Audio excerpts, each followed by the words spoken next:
Hello दोस्तों, आज मैं आपको बताऊंगी शनि जयंती के अवसर पर भगवान शनि की अधोदृष्टि क्यों है। उनके विवाह योग्य होने पर सूर्य भगवान ने उनका विवाह चित्ररथ की गुणवती पुत्री से करवा दिया था। इधर शनिदेव बचपन से ही भगवान श्री कृष्ण के प्रति अगाध श्रद्धा रखते थे।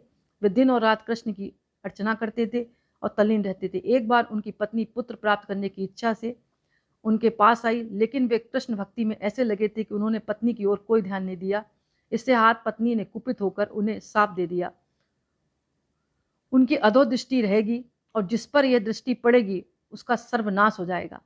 जब उनका क्रोध शांत हुआ तब उन्होंने सोचा, उन्होंने अपने पति को यह श्राप देकर पाप किया, लेकिन श्राप तो पूर्ण हो चुका था। इसी कारण शनिदेव की दृष्टि अधोमुखी हो गई और वह जिस पर पड़ती है उसका नाश कर देती है। कहा जाता है कि महर्षि कश्यप की वंश परंपरा के आधार पर इनको उनका वंशज मतलब माना जाता है एक तरह से। और कहीं कहीं ये भी कहा जाता है कि कश्यप पे यज्ञ के संबंध भी शनि की उत्पत्ति से है और इनका निवास बताया गया पश्चिम दिशा में है। और ये भी कहा जाता है कि शनि ने अपने स्वभाव और भीषणता और तामसिकता अनुरूप ही अपना वाहन चुना है। उनका वाहन गिद्ध है।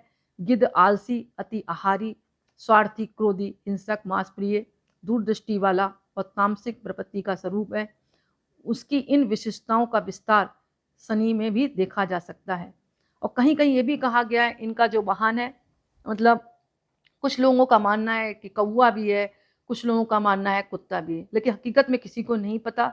लेकिन मुझे जो समझ में आया, जहाँ से मैंने पढ़ा, उसमें वाहन गिद्ध लिखा है, लेकिन भगवान शनि को हमेशा कौवे पर या कुत्ते के आसपास ही देखा जाता है। इसका मतलब है कि अभी क्लियर किसी को नहीं पता इस बात के लिए, लेकिन जो समझ में आया वो मैंने आपके साथ शेयर किया, जहाँ तक सही शेयर किया है।